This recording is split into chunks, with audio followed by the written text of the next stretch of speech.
लोग विराम चिन्ह पढ़ रहे हैं। विराम चिन्ह यहाँ पे लिख चुके हैं, ठीक है। किस तरह विराम चिन्ह पढ़ेंगे भाई, थोड़ा इसको लय में लिया जाए, ठीक है।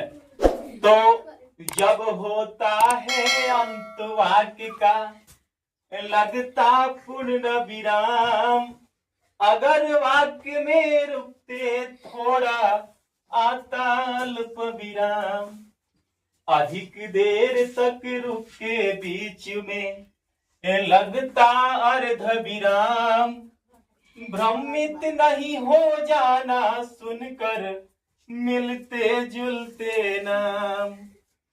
प्रश्नवाचक चिन्ह लगे, प्रश्नवाचक चिन्ह लगे, जब प्रश्न पूछता वाक्य विस्मय बोधक हो, जब आचरण आदि भाव साथ साथ के शब्द जोड़ता शब्द योजक चिन्ह, कथन पूर्ण वाक्य के आगे लगता निर्देशक चिन्ह, कथन पूर्ण वाक्य के आगे लगता निर्देशक चिन्ह।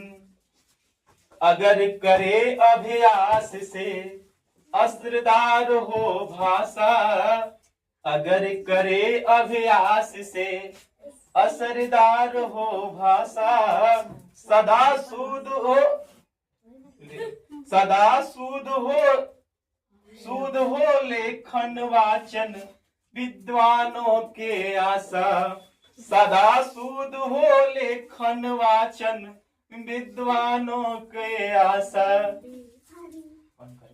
होता है ना, तो कौन सा लगता है? पूर्ण विराम लगता है, ठीक है।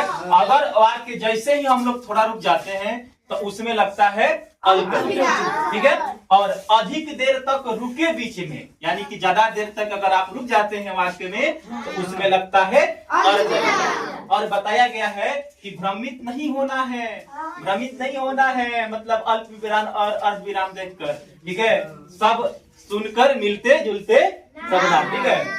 ये प्रश्नवाचक चिन्ह लगे, कहाँ हंसुआ वाला चिन्ह लगता है?